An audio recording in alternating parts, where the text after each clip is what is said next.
नमस्कार प्यारे साथियों, ज्ञान विचार कहानी चैनल में आपका स्वागत है।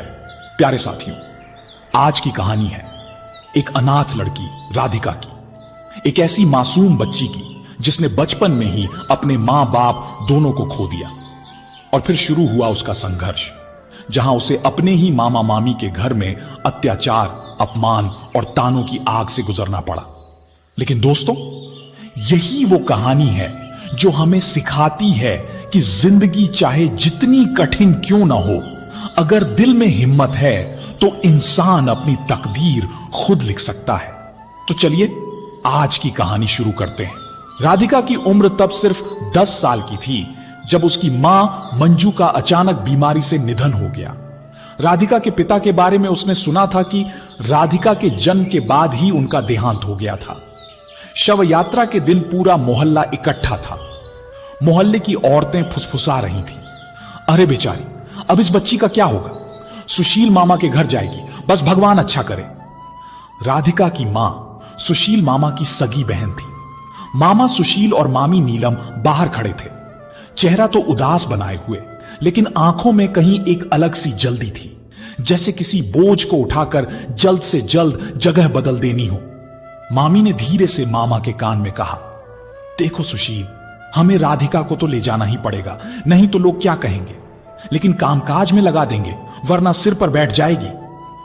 मामा ने हल्की सी हामी भरी, हां, 2 मुंह का खर्चा और बढ़ेगा, फालतू प्यार में बिगाड़ने की गलती मत करना। राधिका ने अपनी मां की चिता से आंखें नहीं हटाई। उसे कुछ समझ नहीं आ रहा था, बस एक खालीपन सा लग रहा था।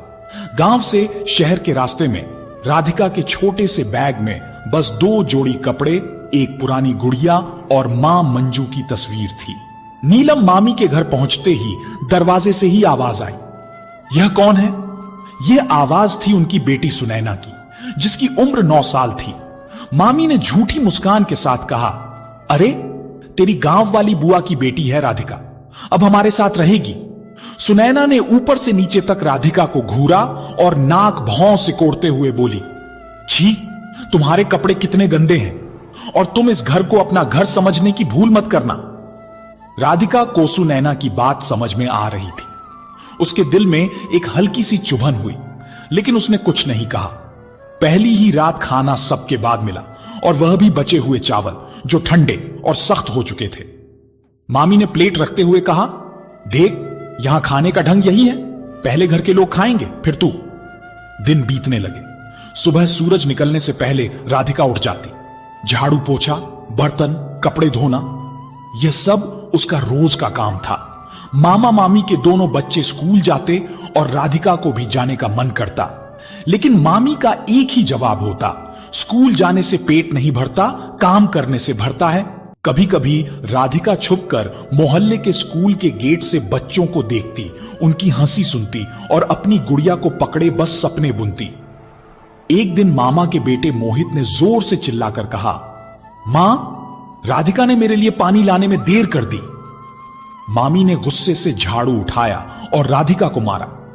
तेरी हिम्मत कैसे हुई हमारे बच्चों को इंतजार कराने की? राधिका चुपचाप रोती रही। उसकी आंखों से आंसू गिर रहे थे, लेकिन चेहरे पर कोई आवाज नहीं थी। बरसात का मौसम था। मामा के घर का आंगन पानी से भरा हुआ था। घर का छोटा सा आंगन कच्ची मिट्टी का था, जिसमें हर ओर बारिश का पानी जमा था। राधिका नंगे पांव उस पानी में उतरकर छप्पर से गिरते पानी को तसले में भरकर बाहर डाल रही थी।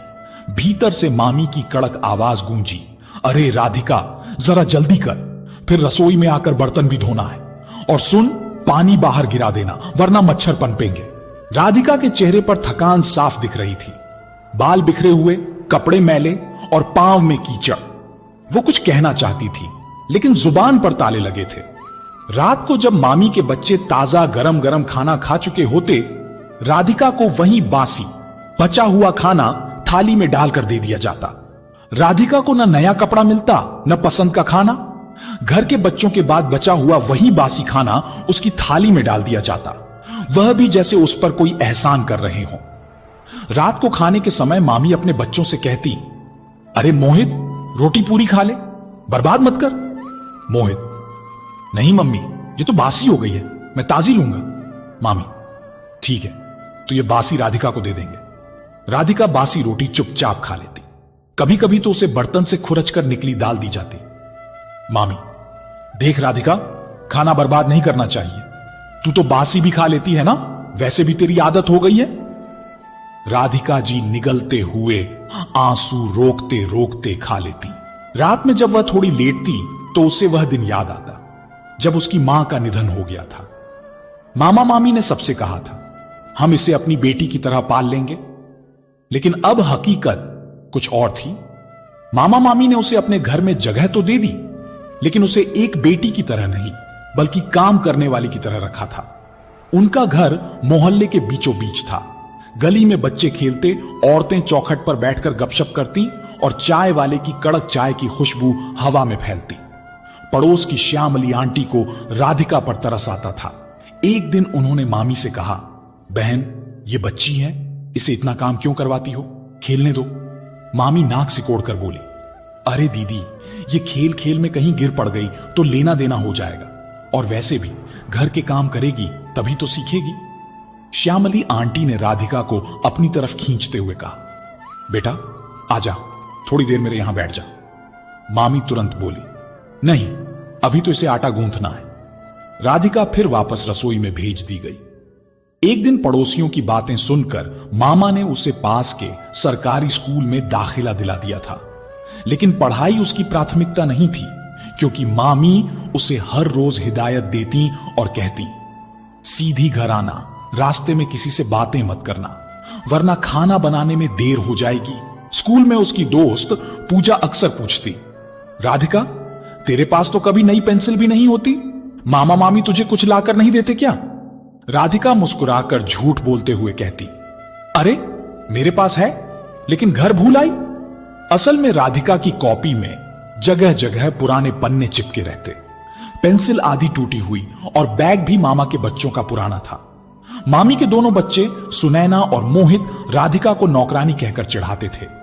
मोहित, अरे नौकरानी, मेरा बैग ला।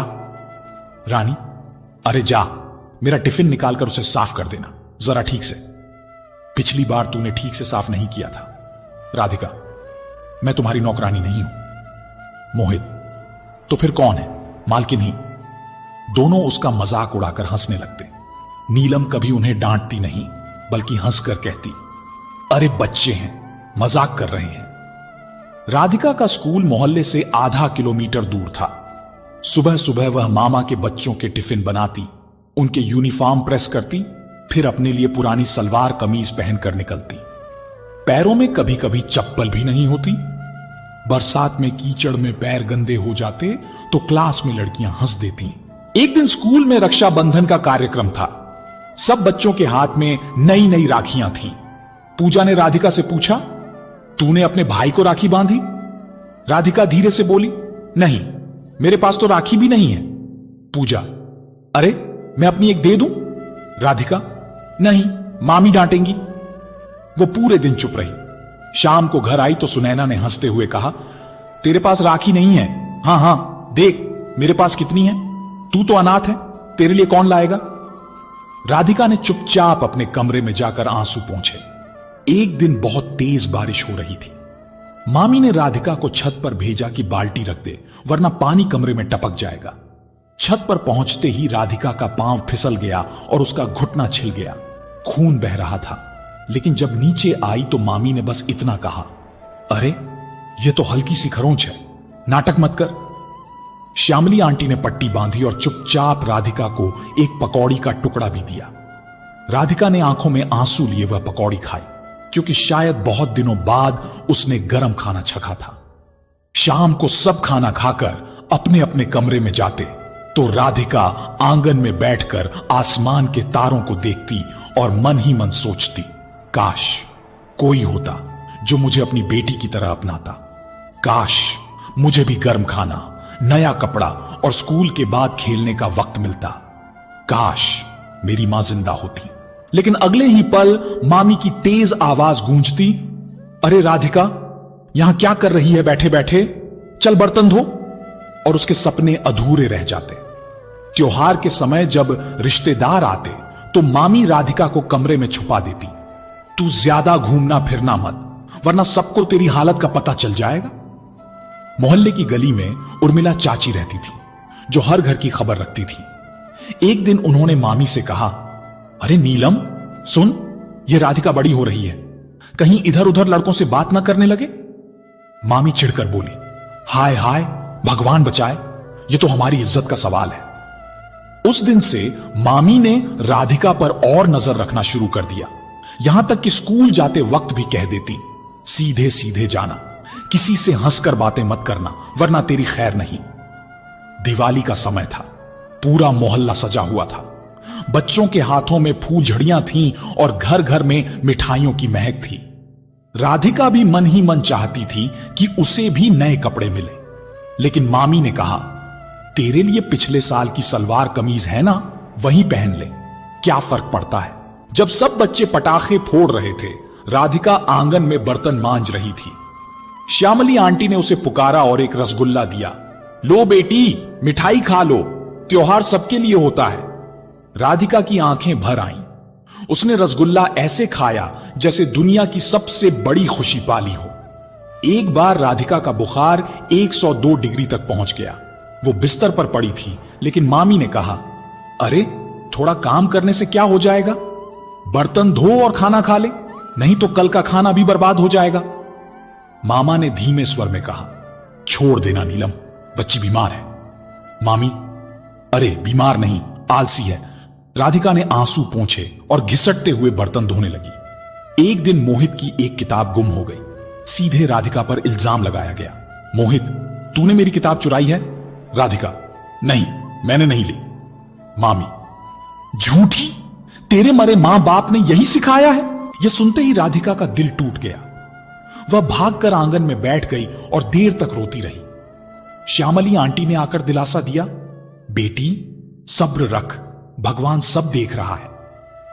अगले दिन किताब बिस्तर के नीचे मिली, लेकिन मामी ने कभी माफी नहीं मांगी। राधिका को मोहल्ले की एक और बुजुर्ग महिला प्रेमा देवी दादी से थोड़ा सुकून मिलता था। दादी उसे कहानियां सुनाती, सत्यवती, सीता और सावित्री की, जिन्होंने कठिनाइयों के बावजूद अपना जीवन संवार लिया। प्रेमा देवी, बेटी तेरे लिए भी एक दिन राजकुमार आएगा जो तुझे इन सब से दूर ले जाएगा। राधिका हंसते हुए, दादी राजकुमार तो बस कहानियों में होते हैं। दादी, नहीं, भगवान के घर देर है, अंधेर नहीं। दिन बीतते गए। राधिका अब जवान हो गई थी, लेकिन घर में उसकी हालत वैसे ही नौकरों जैसी थी। एक बार नीलम की चचेरी ननद ने कहा, भाभी राधिका तो बड़ी हो रही है, इसके लिए अच्छा रिश्ता देखना चाहिए। लड़की अपने घर चली जाएगी तो आप सबको भी राहत मिलेगी। नीलम मामी जल्दी से बोली, अरे दीदी अभी कहां, अभी तो इसकी उम्र ही कितनी है, पहले घर के कुछ काम धंधे तो सीख लेने दीजिए। असल में नीलम मामी सोच रही थी कि जितनी ज्यादा राधिका उनके घर रहेगी उतना ज्यादा काम करवाया जा सकेगा। राधिका की हालत एक मुफ्त की नौकरानी जैसी थी। धीरे धीरे राधिका ने सीख लिया था चुप रहना, काम करना और अपने मन के सपनों को किसी से न कहना। वो पढ़ाई में ठीक ठाक थी, लेकिन मामी हमेशा कहती, लड़कियों को ज्यादा पढ़ा लिखा देने से सिर चढ़ जाती है, बस घर के काम सीख ले। रात को जब सब सो जाते तो पुराने अखबार और किताबें पढ़ती। उसे लगता कि एक दिन पढ़ाई ही उसका सहारा बनेगी। राधिका अब 19 साल की हो चुकी थी, लंबी, गोरी और सादी सी, लेकिन चेहरे पर एक मासूमियत थी जो उसे भीड़ में अलग बना देती थी। उसकी सुंदरता छिपी रहती थी, क्योंकि मामी हमेशा उसे अपनी बेटी सुनैना के छोड़े हुए पुराने कपड़े देती थी। एक दिन मामा मामी के यहां कुछ मेहमान आए। उनमें से एक बुजुर्ग सज्जन थे जो सुशील मामा से फुसफुसाकर कुछ कह रहे थे। मेरे चचेरे बड़े भाई का एक बेटा है, लेकिन विधुर है, अच्छा घर है, लेकिन एक बच्चा है, अगर आपकी लड़की तैयार हो तो। उसी दिन मामी और मामा कमरे में बैठकर फुसफुसा रहे थे। राधिका ने अनजाने में सुन लिया, मामा देख नीलम, अब ये लड़की जवान हो रही है, मोहल्ले वाले बातें करने लगे हैं। मामी, हां अब इसको निपटा ही देते हैं जल्दी से। वैसे भी कब तक इसको घर पर बिठा कर रख सकते हैं? घर में बैठी बैठी हमारे खर्चे ही बढ़ा रही है। मामा एक विधुर है, इसी शहर में रहता है, अच्छा खासा कमाता है, उम्र में करीब 30 साल का है, एक बेटा भी है 5 साल का। मामी वो क्यों शादी करेगा? मामा अरे उसे घर संभालने वाली चाहिए, बच्चा है, देखभाल कौन करेगा, और हमें दहेज भी नहीं देना पड़ेगा। राधिका को यह बातें अनजाने में सुनाई दे गईं। उसका दिल जोर जोर से धड़कने लगा। रात को उसने मामी से पूछ ही लिया, मामी आप मेरी शादी इतनी जल्दी क्यों कराना चाहती हो?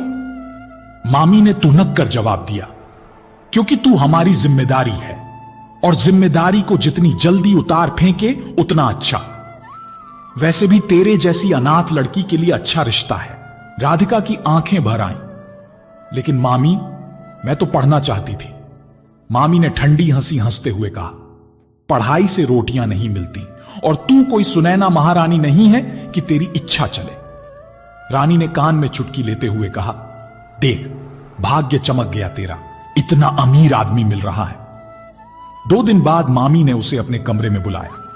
राधिका आ, साफ सुथरे कपड़े पहनना, कुछ लोग आ रहे हैं। राधिका कौन लोग? मामी हंसते हुए, तेरे भले के लिए हैं, तू बस वैसे ही रहना, ज्यादा बोलना नहीं। राधिका का मन घबरा रहा था, दिल धक धक करने लगा। वो नहीं जानती थी कि उसकी जिंदगी अब किस मोड़ पर पहुंचने वाली है। उस दिन शाम को मामा मामी और आए हुए मेहमान ड्राइंग रूम में बैठकर धीरे धीरे बातें कर रहे थे। मामा देखिए शर्मा जी, हमारी राधिका सीधी सादी है, घर का सारा काम जानती है। शर्मा जी हमारे समीर को भी वैसी ही चाहिए। मामी और बच्चे की देखभाल भी अच्छे से कर लेगी। शर्मा जी हां, बस एक बात है, समीर विधुर है, उनका बेटा 5 साल का है, उसे कोई ऐतराज तो नहीं है? मामा नहीं, बिल्कुल नहीं। तो क्या हुआ, बच्चा बच्चा ही होता है। अगले दिन मामा मामी ने उसे अकेले में बुलाया और समझाना शुरू किया, सुन राधिका, तेरे लिए अच्छा रिश्ता आया है। समीर अच्छा खासा कमाता है, बड़ा घर है, गाड़ी है, बस उसकी पहली बीवी का देहांत हो गया था और एक बेटा है उसका। राधिका लेकिन मामी मैं तैयार नहीं हूं। मामी तेज आवाज में, तेरे पास और कौन सा ऑप्शन है? मामा उसे प्यार से समझाते हुए बोले, बेटी यह रिश्ता बहुत अच्छा है, मैं चाहता हूं कि तू हां कर दे, यहां जिंदगी भर नौकरानी बनी रहेगी क्या? राधिका चुप रही, उसकी आंखों में आंसू थे, उसके दिल में डर था, लेकिन वह जानती थी मामा मामी का फैसला पत्थर की लकीर था और मामा मामी के फैसले के आगे उसकी कोई नहीं सुनता। शर्मा जी जो मेहमान आए थे दरअसल समीर के चाचा जी थे। समीर 30 साल का एक नामी कंपनी में सीनियर मैनेजर था। पहली पत्नी नेहा की मौत आरब के जन्म के समय ही हो गई थी। तब से समीर ने खुद बच्चे की परवरिश की थी, लेकिन घर में औरत का हाथ ना होने के कारण मुश्किलें बढ़ गई थीं।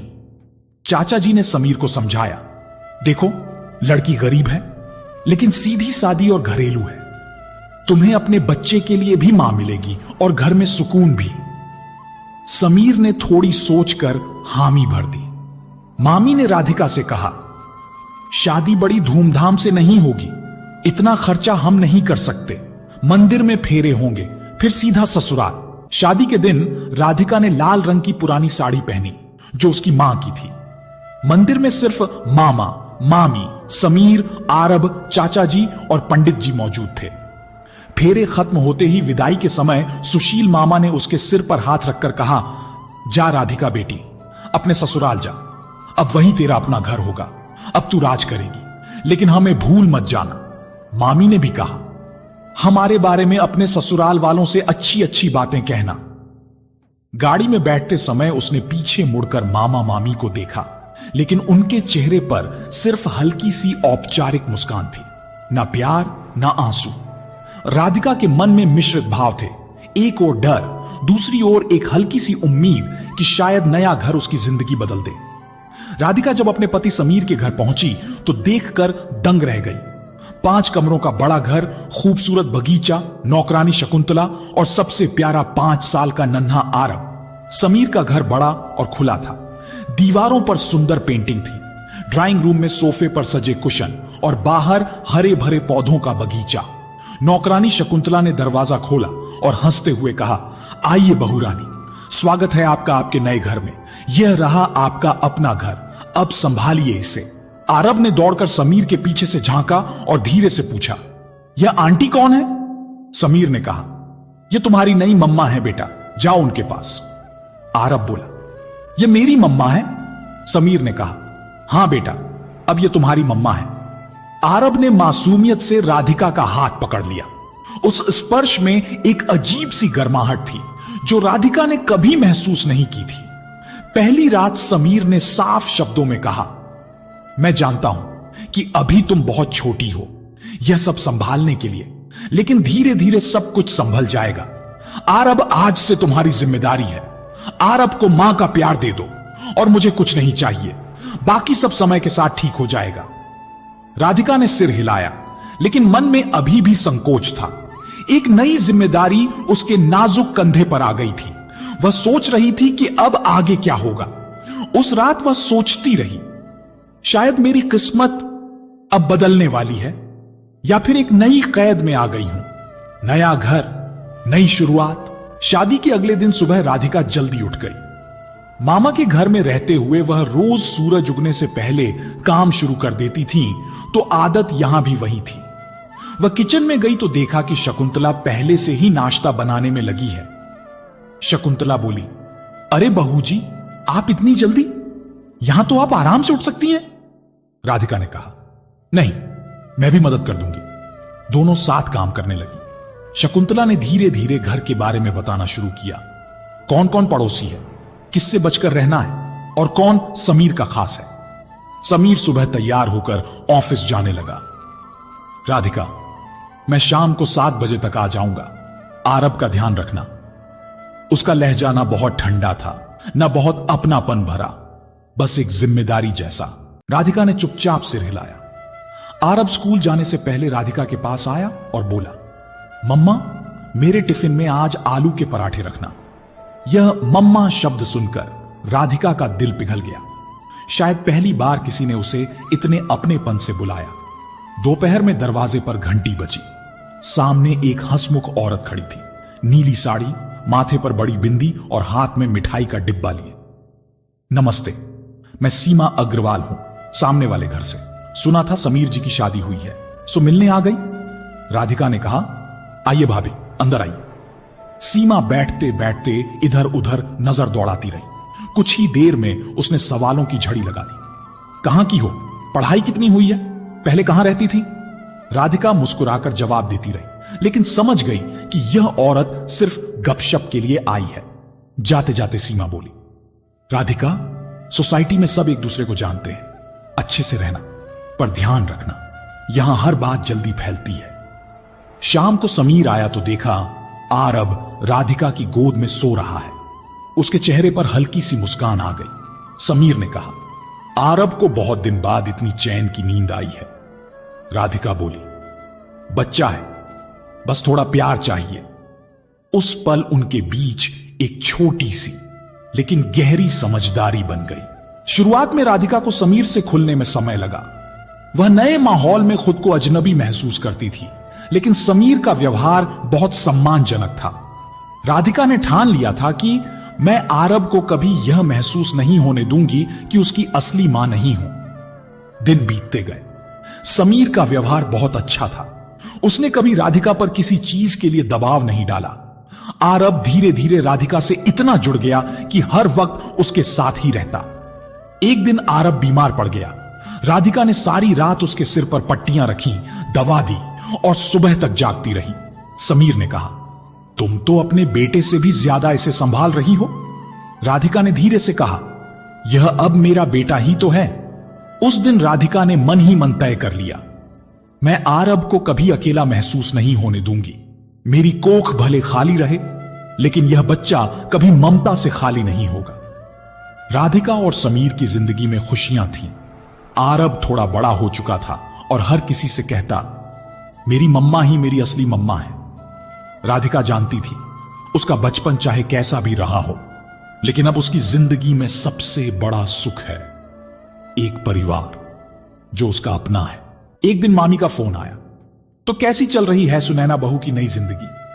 राधिका ने कहा, ठीक है मामी, सब अच्छे हैं। मामी हल्की हंसी के साथ बोली, अच्छा अच्छा, बस याद रखना, जब भी जरूरत पड़े अपने मामा को मत भूलना।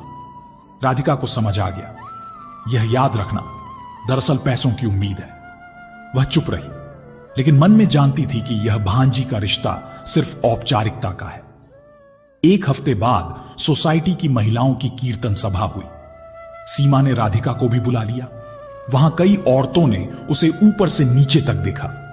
कुछ मुस्कुराई तो कुछ ने फुसफुसाकर बातें की। पहली औरत बोली, यह नई बहू है। दूसरी औरत ने कहा, हां, सुना है गरीब घर की है और विधुर से शादी हुई है। पहली औरत बोली, अरे वाह, जल्दी जल्दी उन्नति कर ली। राधिका ने सुन लिया, लेकिन उसने चेहरे पर कोई असर नहीं आने दिया। वह समझ चुकी थी कि इस नए माहौल में सिर्फ समीर और आरब का दिल जीतना ही काफी नहीं, बल्कि आसपास के लोगों की नजरों का सामना भी करना पड़ेगा। धीरे धीरे आरब राधिका के साथ खुलने लगा। उसका राधिका के साथ अनोखा बंधन जुड़ गया था। वह स्कूल से लौटकर उसे अपने दिन भर की बातें बताता, साथ बैठकर होमवर्क करता और रात को सोने से पहले उससे कहानियां सुनता। एक दिन उसने मासूमियत से पूछा, मम्मा, आप हमेशा हमारे साथ रहेंगी ना? पहले तो पापा कहते थे कि मम्मा आसमान में है। राधिका ने उसे गले से लगा लिया। हां बेटा, मैं हमेशा आपके साथ रहूंगी, कहीं दूर नहीं जाऊंगी। कुछ महीने बीते। सोसाइटी की औरतें अक्सर पूछती, अरे राधिका बहू, अपना बच्चा कब करोगी? राधिका बोली, मेरा बच्चा तो है आरब। समीर भी कभी दबाव नहीं डालते थे, लेकिन एक दिन उन्होंने हौले से कहा, अगर तुम चाहो तो हम एक और बच्चा कर सकते हैं। राधिका ने कहा, नहीं समीर, मेरी ममता आरब के लिए ही है। मैं नहीं चाहती कि वह कभी अकेला महसूस करे। जब मामा मामी को पता चला कि राधिका अब ऐशो आराम में रह रही है, तो वे फिर उसके करीब आने लगे। एक दिन मामी मिलने आई और मिठाई का डिब्बा रखते हुए बोली, अरे अब तो तेरी कोख सूनी मत रख, वरना सारा माल किसके लिए छोड़ेगी? राधिका ने ठंडे स्वर में जवाब दिया, जिसके लिए मेरी कोख सूनी है, उसी के लिए मेरा दिल भरा है, आरब के लिए। मामी ने नाक सिकोड़ते हुए कहा, पराया खून है। राधिका ने तेज नजरों से कहा, पराया खून नहीं, मेरा बेटा है, और खून से बढ़कर रिश्ता दिल का होता है। मामी बोली, देखो, अगर अपना बच्चा होगा तो तुम्हें भी सहारा रहेगा, वरना यह पराया कभी भी पलट गया तो? राधिका बोली, मामी, सहारा खून से नहीं, परवरिश से मिलता है। धीरे धीरे उन्होंने देख लिया कि राधिका अपने फैसले से नहीं हटेगी। एक रविवार की सुबह मामा अचानक बिना बताए आ पहुंचे। राधिका को देखकर मामी ने ऐसे गले लगाया जैसे बरसों बाद बेटी से मिल रही हो। मामी बोली, अरे हमारी राधिका तो और भी सुंदर हो गई है। मामा बोले, राधिका बेटी, दामाद जी कहां हैं? समीर ने सम्मान से उनका स्वागत किया। आइए आइए, आप लोगों ने तो हमें भूल ही गए थे। मामी मीठी मुस्कान के साथ बोली, अरे नहीं बेटा, बस कामकाज में फंस गए थे, सोचा भांजी को देख आएं। राधिका के दिल में हल्की सी चुभन हुई। इन्हीं मामा मामी के कारण उसने अपना बचपन नौकरानी बनकर बिताया था। रात को जब सब खाना खा रहे थे, मामी ने बातों बातों में कहा, समीर बेटा, तुम्हारी नौकरी कैसी चल रही है? ठीक चल रही है ना? समीर ने मुस्कुराकर कहा, हां, भगवान की कृपा है। मामा ने बीच में ही जोड़ा, वैसे हमें भी थोड़ी मदद चाहिए थी, हमारी बेटी सुनैना के लिए। राधिका चौंक गई। मामी ने आगे कहा, हम सोच रहे हैं कि सुनैना को भी कहीं सेट कर दें। अगर आप अपने किसी जान पहचान वाले से उसकी शादी करा दें तो? समीर ने सहजता से कहा, अरे इसमें क्या मुश्किल है, आप सुनैना को यहां भेज दीजिए, मैं देख लूंगा। राधिका ने तुरंत टोका, मामा मामी, इसकी क्या जरूरत है, आप लोग खुद भी अच्छे रिश्ते देख सकते हैं। मामी ने उसकी तरफ घूर कर देखा, अरे हम तो तुम्हें अपना समझकर कह रहे हैं, वैसे भी इस सोसाइटी में तुम्हारे ही घर रहकर सुनैना को जल्दी अच्छा रिश्ता मिल जाएगा। एक हफ्ते बाद सुनैना उनके घर आ पहुंची। शुरुआत में वह बहुत मीठा व्यवहार करती रही, आरब के साथ खेलना, राधिका के काम में मदद करना और समीर की तारीफें करना। लेकिन धीरे धीरे राधिका को कुछ अजीब बातें महसूस होने लगी। सुनैना अक्सर समीर की नौकरी के बारे में पूछती। जीजा जी, आप तो बहुत अच्छी सैलरी लेते होंगे ना? जीजा जी, आपके क्लाइंट्स आपसे मिलने घर भी आते हैं क्या? जीजा जी, आपको खाने में क्या क्या पसंद है? राधिका को लगने लगा कि सुनैना का मकसद सिर्फ शादी का रिश्ता ढूंढना नहीं, बल्कि समीर के नजदीक आना है। एक शाम राधिका रसोई में थी, तभी ड्राइंग रूम में उसे सुनैना की हंसी की आवाज सुनाई दी। वह चुपके से पास गई। सुनैना समीर से कह रही थी, जीजा जी, आप तो बिल्कुल फिल्मी हीरो की तरह लगते हैं। दीदी तो बहुत खुशकिस्मत है जो आप जैसा पति उन्हें मिला। समीर ने हंसते हुए कहा, अरे ऐसा कुछ नहीं है। राधिका ने कुछ नहीं कहा, लेकिन उसके दिल में एक अनजाना डर बैठ गया। सुनैना अब अक्सर घर में राधिका की गैर मौजूदगी में समीर के साथ बैठकर गपशप करने लगी थी। मामी फोन पर रोज सुनैना से बात करती और उसे सलाह देती, देख, राधिका ने तो हमारी कोई कदर नहीं की, तू अब अपना फायदा दे। समीर जैसा पति पाकर उसकी जिंदगी बन गई, लेकिन अगर तू चाहे तो सब कुछ तेरा हो सकता है। राधिका को एक दिन गलती से मामी और सुनैना की फोन पर हुई यह बात सुनाई दी। उसका दिल जैसे टूट गया। क्या उसकी बहन अब उसकी शादी तोड़ने की कोशिश कर रही थी? एक दिन समीर ऑफिस जाने ही वाले थे कि सुनैना ने कहा, जीजा जी, मुझे भी मार्केट जाना है, अगर आप छोड़ दें तो। समीर ने सहजता से हां कर दी। राधिका ने सोचा, कोई बात नहीं, आखिर मेरी बहन ही तो है।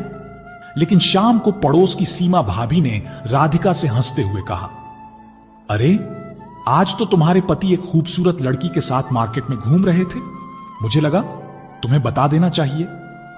राधिका का चेहरा उतर गया। रात को उसने समीर से पूछा, आप सुनैना के साथ अकेले मार्केट क्यों गए थे? मुझे भी बुला लेते। समीर ने हल्के स्वर में कहा, अरे वह तो बस उसे जरूरत की कोई चीज लेनी थी, इसलिए गया था। देखो, कोई गलत मतलब मत निकालो। लेकिन राधिका के मन में शक की चिंगारी जल चुकी थी। सुनैना ने अब एक और चाल चली। एक दिन जब समीर घर पर थे, राधिका जानबूझकर किचन में व्यस्त थी। सुनैना ने समीर को चाय दी और साथ ही हल्के से कहा, जीजा जी, आपसे एक बात कहूं, पर दीदी को मत बताइएगा। समीर चौंक गए। सुनैना शर्मीली मुस्कान के साथ बोली, आपसे बात करके ना मुझे बहुत अच्छा लगता है। कभी कभी सोचती हूं कि दीदी की जगह मैं होती तो। समीर हैरान रह गए। उन्होंने तुरंत सुनैना को डांटते हुए कहा, सुनैना, ये कैसी बातें कर रही हो? तुम मेरी साली हो और राधिका मेरी पत्नी है। दोबारा ऐसी बात भूल के भी मत कहना। सुनैना चुप रह गई, लेकिन भीतर ही भीतर उसने ठान लिया कि अब वह राधिका को इस घर से निकाल कर ही रहेगी। अगले दिन सुनैना ने राधिका से कहा, दीदी, मैं आपको एक बात बताऊं और प्लीज मुझ पर शक मत करना। जीजा जी मुझे बार बार बोलते हैं कि तुम्हारे साथ रहना अच्छा लगता है। राधिका के पैरों तले जमीन खिसक गई। क्या समीर ऐसा कह सकते हैं? सुनैना ने गंभीर चेहरे से कहा, मुझे भी अजीब लगा, लेकिन शायद आपको बताना जरूरी था। राधिका अब भीतर ही भीतर समीर से दूर होने लगी। रात को समीर ने महसूस किया कि राधिका उनसे बिना वजह नाराज है। क्या हुआ? तुम मुझसे बात क्यों नहीं कर रही? राधिका ने गुस्से में कहा, आप ही बताइए, आप सुनैना के साथ इतना समय क्यों बिताते हैं? समीर समझ गए कि कहीं ना कहीं सुनैना ने कुछ खेल किया है। उन्होंने गुस्से में कहा, राधिका, तुम्हें मुझ पर शक है? यह बिल्कुल गलत है। लेकिन राधिका के मन में जो जहर बोया गया था वह आसानी से निकलने वाला नहीं था। अगले हफ्ते समीर ऑफिस में थे और राधिका कपड़े अलमारी में रख रही थी। तभी उसे सुनैना का फोन कमरे में रखा हुआ सुनाई दिया। मामी की आवाज आ रही थी, सुनैना जल्दी कर, राधिका को समीर से दूर कर दे, फिर देख घर और दौलत दोनों हमारे होंगे। राधिका के कानों में जैसे बिजली कड़की। उसे अब सारा सच समझ आ गया। सुनैना और मामा मामी उसकी खुशियां बर्बाद करने की साजिश कर रहे थे। राधिका ने तय कर लिया कि अब वह सिर्फ सहन नहीं करेगी, बल्कि सुनैना और मामा मामी को उनकी औकात दिखाएगी। उसने तुरंत समीर को कुछ नहीं बताया, बल्कि अपने चेहरे पर वही शांत मुस्कान रखी जिससे सुनैना को शक न हो। उस रात सुनैना कमरे में आई तो राधिका ने सहज भाव से कहा, सुनैना, कल मैं सोच रही हूं कि हम दोनों शॉपिंग चलें। सुनैना की आंखों में चमक आ गई। हां दीदी, क्यों नहीं। उसे लगा शायद राधिका फिर से उसके भरोसे में आ गई है। अगले दिन राधिका ने सुनैना को शहर के सबसे बड़े मॉल में ले जाकर खूब शॉपिंग करवाई। सुनैना बार बार कह रही थी, दीदी आप तो बहुत दिल खोलकर खर्च करती हैं, जीजा जी की कमाई का सही इस्तेमाल करती हैं। राधिका ने मुस्कुराते हुए कहा, अरे अभी तो और भी मजा आएगा। आज शाम घर पर एक छोटी सी पार्टी रखी है जिसमें हमारे परिवार और कुछ खास मेहमान आएंगे। सुनैना को भनक भी नहीं थी कि राधिका ने उसी शाम मामा मामी और बाकी रिश्तेदारों को भी बुलाया है ताकि सबके सामने सच्चाई उजागर हो सके। शाम होते होते घर मेहमानों से भर गया। समीर थोड़ा हैरान थे कि अचानक पार्टी क्यों। राधिका ने बस मुस्कुराकर कहा, बस यूं ही थोड़ी खुशियां बांटने का मन था। जब सब लोग हंस बोल रहे थे तभी राधिका ने कहा, आज मैं आप सबको अपने दिल की एक बात बताना चाहती हूं। वह कमरे के बीच में खड़ी हुई और बोली, मेरे मामा मामी जिन्होंने मुझे बचपन से नौकरानी की तरह रखा, आज भी मेरी जिंदगी और घर पर कब्जा करना चाहते हैं, और इसमें मेरी बहन सुनैना भी शामिल है। कमरे में सन्नाटा छा गया। मामा मामी चौंक गए। अरे ये तू क्या कह रही है। राधिका ने अपना मोबाइल निकाला और स्पीकर ऑन कर दिया। उसने मामी की वह रिकॉर्डिंग चला दी जिसमें आवाज गूंजी, सुनैना जल्दी कर, राधिका को समीर से दूर कर दे, फिर देख घर और दौलत दोनों हमारे होंगे। समीर ने सुना तो उनका चेहरा गुस्से से लाल हो गया। उन्होंने सुनैना की ओर देखते हुए कहा, तुमने मेरे घर और रिश्ते तोड़ने की कोशिश की और मैं तुम्हें अपनी छोटी बहन मानता था। सुनैना चुप रही, लेकिन मामी बोली, हमने जो किया तेरे भले के लिए किया। राधिका ने तीखे स्वर में कहा, भला? मेरा भला करके अपना घर बनाना चाहती थी आप लोग? समीर ने वही फैसला सुनाया, आज के बाद तुम लोग इस घर में कदम नहीं रखोगे, और सुनैना तुम्हारा यहां रहना मुमकिन नहीं। सुनैना और मामा मामी का चेहरा उतर गया और वे बिना कुछ बोले घर से निकल गए। उस रात समीर ने राधिका का हाथ पकड़कर कहा, मुझे माफ कर दो कि मैंने वक्त रहते तुम्हारे मन की बात नहीं समझी। राधिका ने आंसू पोंछते हुए कहा, अब सब ठीक है, मुझे बस तुम्हारा और हमारे बेटे का साथ चाहिए। मामा मामी जो अब भी सुनैना का पक्ष ले रहे थे, शर्म से घर से बाहर निकलने की हिम्मत नहीं कर पा रहे थे। इस घटना को बीते अब 1 साल हो गए थे। एक दिन समीर बाहर लॉन में अखबार पढ़ रहे थे। मामा मामी दोनों उनके पास आए और माफी मांगने लगे और शुरू हो गई मीठी मीठी बातें। समीर बेटा, अब तो आप हमें माफ कर दीजिए, हमारी बेटी से भूल हो गई थी, वह अपने किए पर बहुत शर्मिंदा है। मामी बोली, देखो हम तो राधिका को अपनी बेटी की तरह पालते आए हैं। समीर को अजीब लगा, कितने बेशर्म लोग हैं, इतना सब होने के बाद भी मुंह उठाकर चले आए और अब अचानक इतने अपनापन से बात कर रहे हैं। चाय पीते पीते असली बात सामने आ गई। मामा बोले, समीर बेटा, दरअसल हमारे घर की छत बहुत पुरानी हो गई है, सोचा था कि इस बार मरम्मत करवा लें, लेकिन पैसों की थोड़ी कमी है। समीर ने सीधे सीधे जवाब दिया, मामा जी फिलहाल मैं बड़ी रकम नहीं दे सकता। मामी ने तुरंत नजर राधिका की तरफ घुमाई, जैसे कहना चाहती हो अपने पति को राजी कर पैसे देने के लिए, लेकिन राधिका ने चुप्पी साध ली। उसके मन में यह बात साफ थी कि ये लोग सिर्फ अपने मतलब से आए हैं। कुछ दिनों बाद सीमा फिर आधम की। सीमा बोली, अरे बहन, सुना तेरे मामा मामी आए थे? राधिका, हां, बस मिलने आए थे। सीमा मुस्कुराते हुए बोली, मिलने या कुछ मांगने? राधिका को गुस्सा आया, लेकिन उसने कुछ नहीं कहा। सीमा जैसे ही गई, शकुंतला ने धीरे से कहा, बहू सुनैना, यहां जितना कम बोलो उतना ही अच्छा है। एक रात समीर घर आया तो थोड़ा नाराज था। राधिका, तुम्हारे मामा मामी ने फिर फोन किया है, कह रहे थे कि राधिका बेटी ने कहा है कि आपसे पैसा उधार मांग ले। राधिका बोली, मैंने तो उनसे कुछ नहीं कहा। समीर ने कहा, लेकिन यह बार बार मुझसे पैसे मांगना सही नहीं, तुम उन्हें समझा क्यों नहीं देती? राधिका बोली, समझाने से भी क्या होगा, उन्हें सिर्फ पैसे चाहिए। समीर का चेहरा कठोर हो गया। राधिका, मैं अपना घर किसी का एटीएम नहीं बनने दूंगा। यह पहली बार था जब दोनों के बीच बातें इतनी कड़वी हुई। राधिका को लगा कि जैसे उसे अपने रिश्तों को बचाने के लिए बहुत सोच समझकर कदम उठाने होंगे। अगले दिन आरब ने राधिका से पूछा, मम्मा, पापा आपसे नाराज हैं क्या? राधिका ने मुस्कुराकर कहा, नहीं बेटा, बस कभी कभी बड़े लोग बहस कर लेते हैं। लेकिन भीतर से राधिका का दिल भारी था। उसे डर था कि अगर मामा मामी की चालें जारी रहीं तो यह रिश्ता टूट सकता है। कुछ दिनों बाद मामी का फोन आया।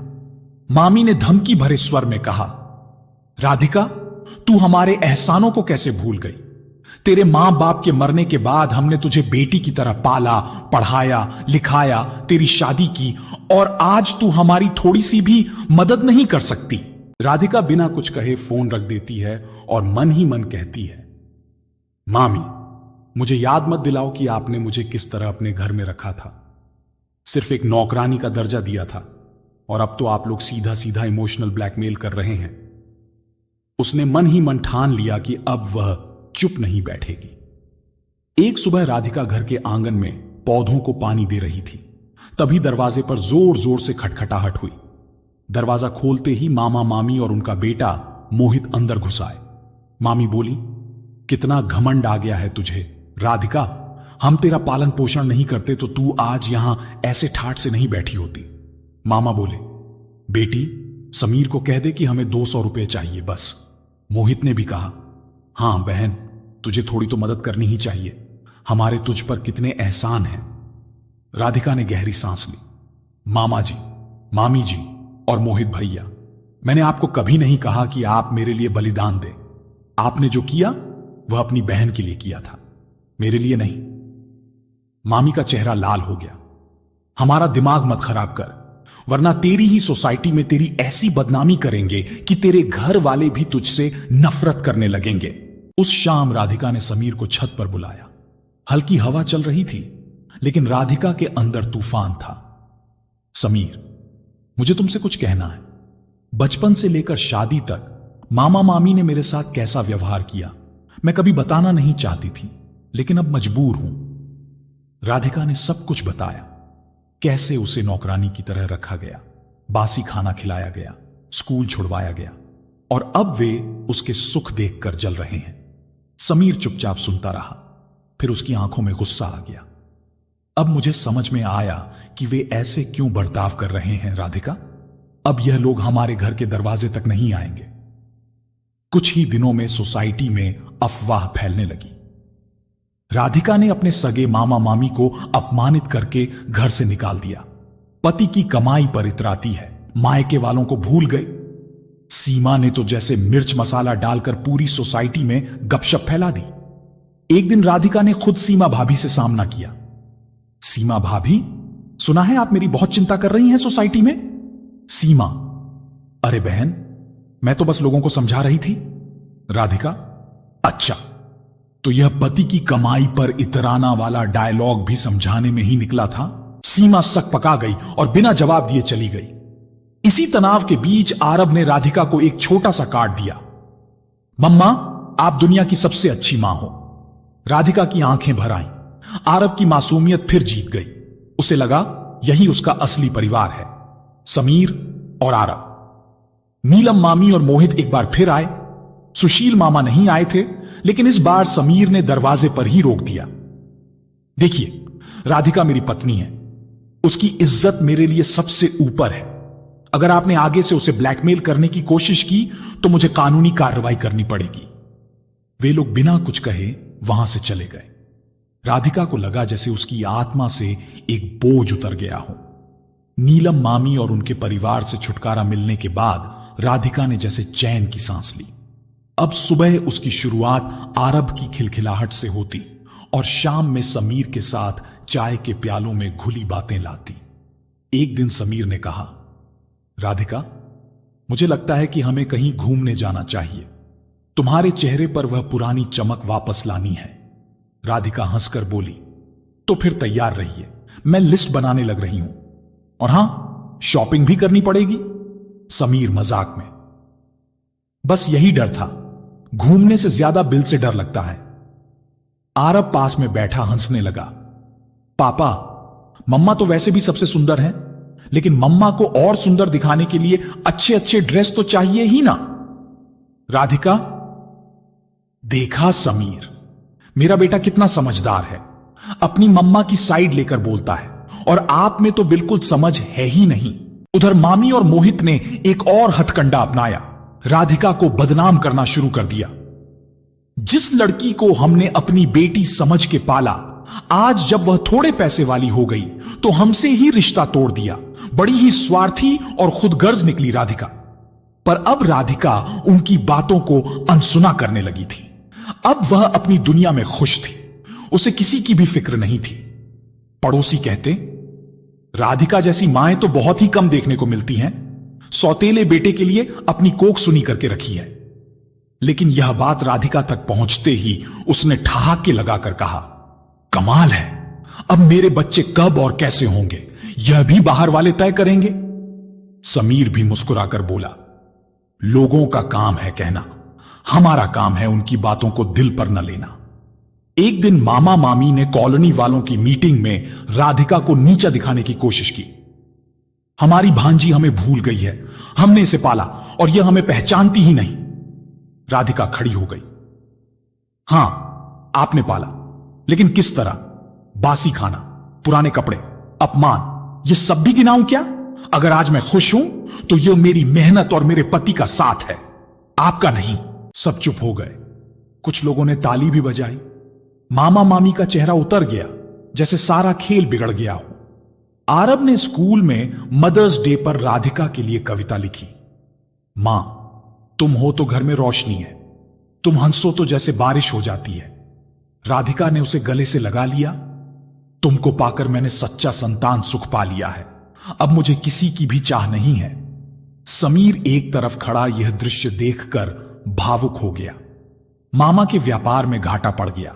जिन रिश्तेदारों के आगे वे शेखी बघाड़ते थे, वही अब उनसे दूरी बनाने लगे। मामी ने एक दिन फोन करके मदद मांगी। राधिका, थोड़े पैसे चाहिए, बाद में लौटा देंगे। राधिका, मामी, पैसे से ज्यादा जरूरी इंसानियत होती है, जो आपने मुझे कभी नहीं दी। माफ कीजिए, मदद नहीं कर पाऊंगी। फोन कटते ही राधिका ने महसूस किया कि उसकी जिंदगी अब पूरी तरह उसकी अपनी है, बिना किसी के दबाव के। एक दिन समीर ने राधिका से कहा, तुम्हारे अंदर लोगों की मदद करने का जो जज्बा है, उसे दुनिया के सामने क्यों नहीं लाती? राधिका, तुम सही कहते हो। मैं उन लड़कियों के लिए कुछ करना चाहती हूं जो अपने ही घर में पराई बना दी जाती हैं। समीर की मदद से राधिका ने एक एनजीओ खोला, अपना घर। यहां अनाथ लड़कियों को पढ़ाई, खाना और आत्मनिर्भर बनने की ट्रेनिंग दी जाती थी। एनजीओ का उद्घाटन बड़े धूमधाम से हुआ। मीडिया भी आए। राधिका स्टेज पर भाषण दे रही थी। तभी भीड़ में मामा मामी और मोहित दिख गए। राधिका माइक पर सीधे मामा मामी को देखकर बोली, आज मैं यहां हूं क्योंकि मैंने दर्द को ताकत में बदलना सीखा। जिन्होंने मुझे कभी बोझ समझा, उन्होंने अनजाने में मुझे मजबूत बना दिया। भीड़ तालियों से गूंज उठी। मामा मामी ने नजरें झुका ली। वक्त बीतता गया। आरब ने अपने स्कूल प्रतियोगिता में गोल्ड मेडल हासिल किया। मेडल लेते समय उसने कहा, यह मेडल मेरी मम्मा के नाम है, जिन्होंने मुझे सिर्फ जन्म से नहीं, अपने दिल से अपनाया। राधिका की आंखें नम हो गईं और समीर का सीना गर्व से चौड़ा हो गया। उधर मामा का काम पूरी तरह ठप हो गया था। मामा मामी का बेटा मोहित भी अपने मां बाप की तरह बहुत ही चालाक और लालची किस्म का था। एक दिन राधिका के एनजीओ में एक बुजुर्ग आदमी मदद लेने आया। राधिका ने उसे देखा तो एक अजीब सा अपनापन महसूस हुआ। उस आदमी की आंखें हूबहू वैसी ही थीं जैसी उसकी अपनी। राधिका मन में, यह कौन है और क्यों देख रहा है मुझे ऐसे? बातचीत में बुजुर्ग का नाम किशन लाल शर्मा पता चला। बेटी, तेरे एनजीओ के बारे में बहुत सुना है, मदद चाहिए, लेकिन असली मदद तो तुझे देनी है। कुछ दिनों बाद जब किशन लाल ने राधिका से अकेले मिलने का समय मांगा तो उन्होंने सच बताया, राधिका, मैं तेरा असली बाप हूं। राधिका हैरान, क्या? लेकिन मामा जी ने तो कहा था कि मेरे पिताजी मेरे जन्म लेते ही मर गए थे। किशन लाल आंखों में आंसू लेकर बोले, तेरी मां और मेरा झगड़ा हो गया था। मैं घर छोड़कर चला गया। जब लौटा तो तेरी मां ने मुझे घर में घुसने नहीं दिया और कहा कि मैं तेरे लिए मर चुका हूं। राधिका के पैरों तले जमीन खिसक गई। राधिका ने मामा से जाकर पूछा, आपने क्यों कहा था कि मेरे पिता का देहांत हो गया था? मामा थोड़ा घबराकर बोले, क्योंकि वे तुम्हारी मां को छोड़कर भाग गए थे और हम तुम्हें उनकी गंदी परछाई से दूर रखना चाहते थे। राधिका कड़वे लहजे में, दूर या फिर मुझे सच बताने से डरते थे कि मैं आपके एहसान के बोझ से आजाद हो जाऊं। राधिका के सामने अब मुश्किल थी, क्या वह अपने असली पिता को अपनाए या नहीं? समीर ने उसे समझाया, राधिका, एक बार टूटे हुए रिश्तों को मौका देना चाहिए ताकि बाद में पछताना ना पड़े। धीरे धीरे राधिका ने अपने पिता को अपना लिया। किशन लाल ने भी अपनी सारी जमा पूंजी एनजीओ को दे दी और वहीं रहने लगे। यह देखकर सुशील मामा और नीलम मामी के होश उड़ गए। अब तो सब कुछ हाथ से निकल गया। अरे, हमने तो सोचा था कि राधिका कभी अपने बाप को अपनाएगी ही नहीं। राधिका के घर का माहौल अब सुखमय था। आरब की पढ़ाई अच्छे से चल रही थी। समीर का भी प्रमोशन हो गया था और राधिका का एनजीओ अब शहर में नाम कमा चुका था। मगर मामा मामी और उनके बेटे मोहित और सुनैना की जलन अब सिर चढ़कर बोल रही थी। मामी एक दिन मोहित से बोली, राधिका तो ऐश में है, तो फिर हम हार क्यों मानते हो? मोहित, तो फिर हार मानते क्यों हो? इस बार ऐसा खेल खेलेंगे कि उसके घर में ही बवाल हो जाए। समीर और राधिका की शादी की सालगिरह थी। पूरा घर सज रहा था। बगीचे में रंग बिरंगी लाइटें, फूल और बड़े बड़े पोस्टर लगे थे जिनमें राधिका, समीर और आरब के फोटो थे। समीर राधिका के पास आया, तुम्हें याद है जब मामा मामी ने तुम्हारी शादी करवाई थी तो तुम कितनी डरी हुई थी? राधिका हल्की मुस्कान के साथ, डर तो था, लेकिन आज लगता है वह डर मेरी सबसे बड़ी ताकत बन गया। पार्टी शुरू होने से पहले राधिका को एक फोन आया। फोन शहर के एक कलेक्टर का था। राधिका जी, आपको बताने में गर्व हो रहा है कि आपके एनजीओ अपना घर को राष्ट्रीय पुरस्कार मिला है। राधिका खुश होकर बोली, यह सिर्फ मेरा नहीं, मेरे पूरे परिवार का सम्मान है। यह खबर फैलते ही पार्टी में तालियों की गूंज हो गई। समीर ने स्टेज पर राधिका को बुलाकर कहा, मेरी पत्नी ने मुझे सिर्फ परिवार ही नहीं, एक मिशन भी दिया है। मैं गर्व से कह सकता हूं, यह औरत सिर्फ मेरी पत्नी नहीं, एक देवी भी है। अचानक गेट पर हलचल हुई। मामा मामी आए थे, लेकिन उनके चेहरे पर पहले वाली अकड़ नहीं थी, बल्कि झुकाव और शर्म थी। राधिका चुप रही, लेकिन समीर ने उन्हें अंदर आने का इशारा किया। मामी धीरे से बोली, राधिका, हमसे बहुत गलतियां हुई। मामा, हमारा लालच हमारे अपने ही हाथ काट गया। राधिका गंभीर स्वर में, आपकी वजह से मैंने बहुत सहा, लेकिन शायद आपकी ही वजह से मैं आज यहां हूं।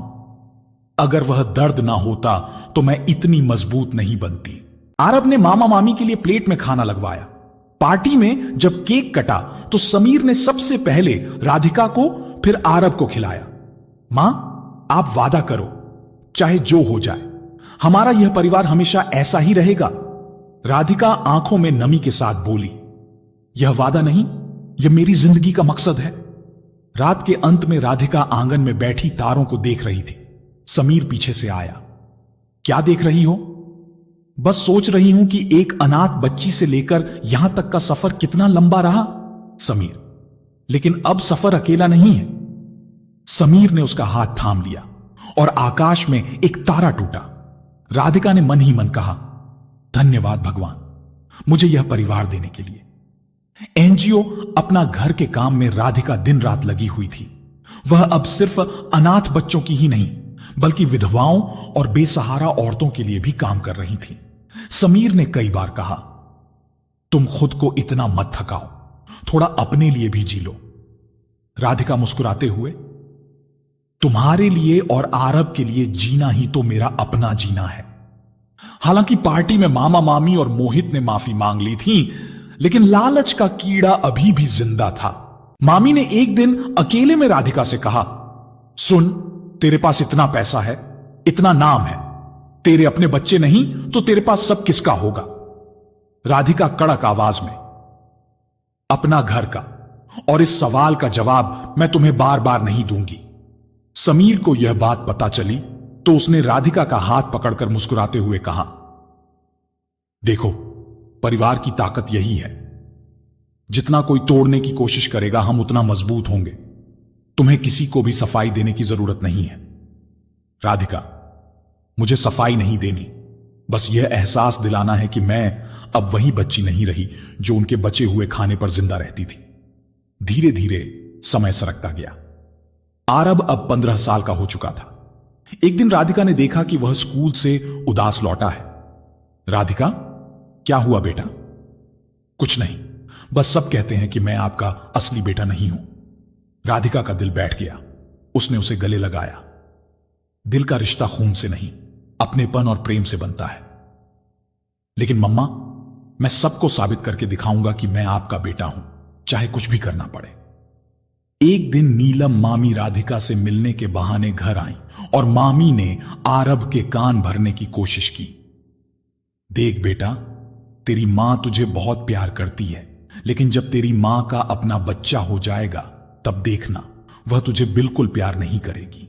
आरब ने गुस्से से जवाब दिया, मामी, आप भूल रही हैं कि यह मेरा घर है और वे मेरी मम्मा हैं। मैं अपनी मम्मा को अच्छी तरह जानता हूं, वे मेरे साथ कभी ऐसा नहीं करेंगी। मामी का चेहरा उतर गया, लेकिन उनकी चालबाजी खत्म नहीं हुई। एनजीओ में काम करते हुए राधिका को एक लड़की मिली थी, अन्वी। अन्वी समीर के बचपन के दोस्त राकेश की बेटी थी। उसके माता पिता का देहांत हो गया था। अन्वी का इस दुनिया में कोई नहीं बचा था। अन्वी में राधिका को अपना बचपन दिखा। उसने समीर से कहा, मैं चाहती हूं कि हम अन्वी को गोद लें। तुम्हारा फैसला मेरा फैसला है राधिका। लेकिन आरब इस फैसले से परेशान हो गया। मां, मैं बुरा नहीं मान रहा, लेकिन मुझे डर है कि आपका सारा प्यार अब उस पर चला जाएगा। राधिका ने उसके कंधे पर हाथ रखकर कहा, प्यार बांटने से कम नहीं होता बेटा। मामा मामी को जैसे ही पता चला कि राधिका ने अन्वी को गोद लिया है, उन्होंने सब लोगों में अफवाहें फैलानी शुरू कर दी। राधिका को अपने खून का बच्चा नहीं चाहिए, लेकिन अनजान बच्चों को घर में भर रही है। समीर ने एक दिन गुस्से में कहा, अब वक्त आ गया है कि हम इनसे हमेशा के लिए नाता तोड़ दें। राधिका ने गंभीर होकर कहा, नाता तोड़ना आसान है, लेकिन इनको यह एहसास दिलाना जरूरी है कि उनका लालच अब किसी पर असर नहीं करेगा। अन्वी घर में आते ही सबके साथ घुल मिल गई, लेकिन आरब को लगता था कि उसकी जगह कोई और ले रहा है। एक दिन कॉलेज से लौटते समय आरब ने देखा कि अन्वी अपने दोस्तों के साथ हंसते हुए आ रही है। आरब तंज कसते हुए, अरे वाह, अभी आई हो और सोसाइटी में इतनी पॉपुलैरिटी। अन्वी, भाई ये जलन है या चिंता? आरब, ना जलन है ना चिंता, बस ध्यान रखो यह घर किसी ड्रामे का मंच नहीं है। राधिका ने दोनों को देखा और समझ गई कि मामला संभालना पड़ेगा। आरब, अन्वी तुम्हारी बहन है और अन्वी, तुम्हें भी इस घर की गरिमा समझनी होगी। मोहित को पता चला कि राधिका एक बड़ी जमीन एनजीओ के नाम करने वाली है। मोहित ने अपनी मां से कहा, मां, अगर यह जमीन एनजीओ के नाम से निकल गई तो हमारे सपनों पर पानी फिर जाएगा। मामी, तो फिर हमें आरब को अपने पाले में करना होगा। उसके कान में ऐसा जहर घोलेंगे कि वह खुद जमीन अपने नाम करवा ले। मोहित आरब से मिलने कॉलेज पहुंचा। बेटा, यह सब अच्छा है, लेकिन सोच, कल को तेरी मां की संपत्ति सब एनजीओ में चली जाएगी तो तेरा क्या होगा? आरब थोड़ी देर चुप रहा, लेकिन फिर कहा, मोहित मामा, मैं अपने पापा जैसा बनना चाहता हूं, ना कि आपके जैसा। मोहित का चेहरा देखने लायक था। एक रात एनजीओ में आग लग गई। पुलिस की जांच में पता चला कि आग लगाई गई थी। समीर को शक था कि इसमें मोहित का हाथ है, लेकिन कोई सबूत नहीं था। राधिका बच्चों को बचाने में खुद जलने से तो बची, लेकिन धुएं से उसकी तबीयत बिगड़ गई। आग की घटना के बाद राधिका ने प्रेस कॉन्फ्रेंस में घोषणा की, मैं अपनी सारी संपत्ति, अपना घर ट्रस्ट के नाम करती हूं और इसके वारिस मेरे बेटे आरब और बेटी अन्वी होंगे। पूरा शहर हैरान था। मोहित और मामी की आखिरी उम्मीद भी टूट गई। कुछ साल बाद आरब ने कॉलेज में टॉपर बनकर राधिका को गर्व का मौका दिया। अन्वी भी पढ़ाई में अच्छा करने लगी और दोनों भाई बहन में गहरी दोस्ती हो गई। एक दिन आरब ने राधिका से कहा, मम्मा, अब मैं समझता हूं कि खून का रिश्ता नहीं बल्कि दिल का रिश्ता सबसे बड़ा होता है। राधिका ने दोनों को गले लगाकर कहा, तुम दोनों ही मेरी जिंदगी की सबसे बड़ी जीत हो। मोहित और मामी ने कई महीनों तक कोशिश की कि राधिका के खिलाफ कुछ बड़ा सबूत जुटा ले, लेकिन हर बार नाकाम हुए। एक दिन मामी ने मोहित से कहा, अब तो लगता है किस्मत भी हमारे दुश्मन हो गई है। मोहित, अरे किस्मत नहीं, राधिका ने हमारे सामने अपना किला मजबूत कर लिया है। उन्होंने आखिरी बार कोशिश करने का प्लान बनाया, राधिका के ट्रस्ट में गड़बड़ी का झूठा केस डालना। लेकिन समीर को खबर लग गई तो उसने पुलिस में शिकायत कर दी। पुलिस ने जांच की और मोहित को कोर्ट में पेश होना पड़ा। राधिका ने कोर्ट में सिर्फ इतना कहा, रिश्ते अगर सिर्फ मतलब के लिए हों तो उनका टूटना ही अच्छा है। मामा मामी और मोहित की इज्जत मिट्टी में मिल गई। मोहल्ले में लोग पीठ पीछे कहने लगे, अब इन्हें कोई पानी भी नहीं पिलाएगा। कोर्ट में हारने और मोहल्ले में बदनामी होने के बाद भी मोहित ने हार नहीं मानी। मोहित ने शराब के गिलास को मेज पर पटकते हुए कहा, जब तक राधिका की जिंदगी में जहर नहीं घोलूंगा चैन से नहीं बैठूंगा। मामी, इस बार हमें उसके दिल पर वार करना होगा, सीधे परिवार के बीच फूट डालनी होगी। उन्होंने एक पुराना राज ढूंढ निकाला, समीर की पहली पत्नी की मौत का असली कारण। वह बातें जो सिर्फ अस्पताल के रिकॉर्ड में थीं और किसी को मालूम नहीं थीं। मामी ने राधिका को फोन करके मिलने बुलाया। जब राधिका पहुंची तो मामी ने एक फाइल उसके सामने सरका दी। यह पढ़, तेरे समीर की पहली बीवी की मौत कोई हादसा नहीं थी बल्कि। राधिका ने फाइल खोली और उसमें लिखा था कि पहली पत्नी की डिलीवरी में लापरवाही समीर के दबाव में हुई, क्योंकि वह बच्चा चाहता था, लेकिन उसकी पत्नी उस समय कमजोर थी और डॉक्टर ऑपरेशन से मना कर रहे थे। डॉक्टर का बयान था कि अगर डिलीवरी टाल दी जाती तो उसकी जान बच सकती थी। राधिका के हाथ कांपने लगे। यह झूठ है, मोहित हंसकर बोला। सच को झूठ कहने से वह बदलता नहीं। सोच ना बहना, जिस आदमी को तू फरिश्ता समझ रही है उसने अपनी बीवी की जान ली है। राधिका घर लौटी तो समीर का सामना किया। क्या यह सच है कि तुम्हारी पहली पत्नी की मौत टाली जा सकती थी? समीर कुछ देर चुप रहा, फिर सिर झुका लिया। मैंने गलती की थी। मैं पिता बनने के लिए अधीर था, डॉक्टर की चेतावनी को नजरअंदाज किया और उस गलती का बोझ मैं आज तक ढो रहा हूं। राधिका के भीतर भावनाओं का तूफान था। उसे लगा जैसे जिस नींव पर उसने भरोसा किया वह हिल गई है। इसी उथल पुथल के बीच अन्वी कॉलेज से लौटते वक्त एक सड़क हादसे का शिकार हो गई। कार सीधा उसकी स्कूटी से टकराई। हॉस्पिटल में डॉक्टर ने बताया कि उसकी रीढ़ की हड्डी में गंभीर चोट आई है और कुछ महीनों तक वह चल नहीं पाएगी। राधिका पूरी तरह टूट गई। समीर रात दिन हॉस्पिटल में रहा, लेकिन राधिका उससे दूरी बनाए रही। आरब ने दोनों का हाथ पकड़कर कहा, अगर आप दोनों एक नहीं होंगे तो हम सब बिखर जाएंगे। अन्वी के इलाज के दौरान राधिका को महसूस हुआ कि समीर की गलती पुरानी थी, लेकिन आज वह हर कदम पर अपने परिवार के लिए खड़ा है। हॉस्पिटल का माहौल भारी था।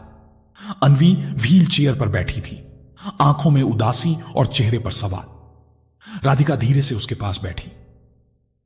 तू मेरी हिम्मत है अन्वी, और मैं वादा करती हूं अब तुझे कभी अकेला महसूस नहीं होने दूंगी। अन्वी ने हल्की मुस्कान दी। मम्मा, क्या पापा और आप फिर से वैसे हो सकते हैं जैसे पहले थे? समीर पीछे खड़ा था, आंखों में नमी थी। राधिका ने उसकी तरफ देखा। दोनों की नजरें मिली, लेकिन कोई शब्द नहीं निकला। एक रात राधिका छत पर बैठी थी। समीर उसके पास आया और बोला, मेरी गलती ने तुम्हारा भरोसा तोड़ा, लेकिन तुम्हारे बिना यह घर अधूरा है। राधिका ने कुछ पल चुप रहकर कहा, गलतियां इंसान से होती हैं, लेकिन इंसान वही है जो उन्हें सुधारने की हिम्मत रखे। मैं तुम्हें माफ करती हूं। दोनों के बीच एक लंबा आलिंगन हुआ और दूर खड़ा आरब मुस्कुराया। कुछ महीनों बाद अन्वी धीरे धीरे चलने लगी। घर में फिर से हंसी लौट आई। 10 साल बाद राधिका के जीवन में एक और बड़ा दिन आया, आरब की शादी का दिन। पूरा घर रोशनी और फूलों से सजा था। राधिका और समीर मेहमानों का स्वागत कर रहे थे। राधिका मुस्कुराते हुए, आज मेरा बेटा अपना घर बसा रहा है, लगता है जैसे कल ही गोद में बैठा था। समीर, और देखो कैसा सीधा सादा जिम्मेदार लड़का बना है, यह तुम्हारी परवरिश का असर है।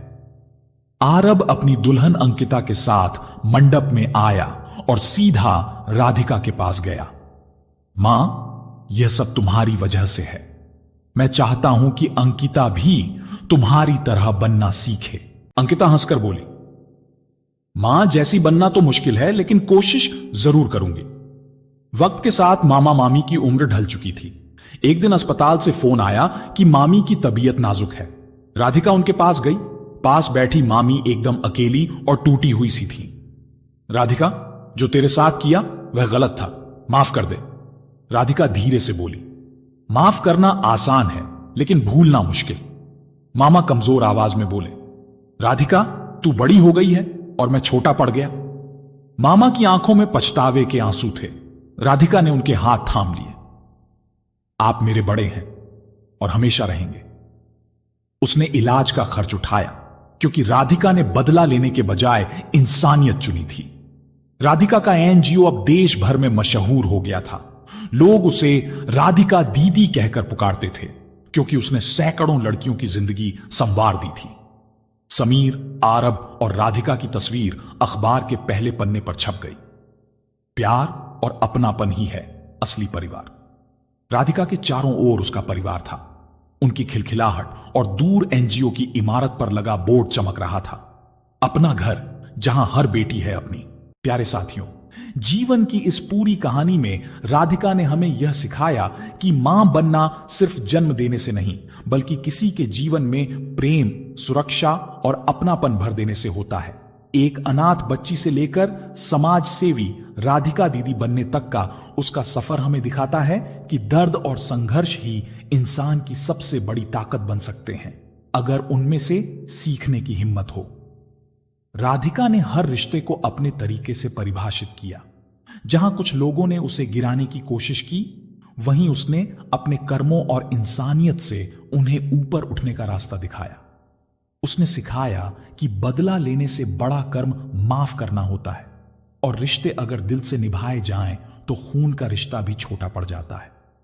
समीर की गलती को माफ करके राधिका ने यह संदेश दिया कि गलतियां इंसान से होती हैं, लेकिन सच्चा इंसान वही है जो उन्हें सुधारने की हिम्मत रखता है।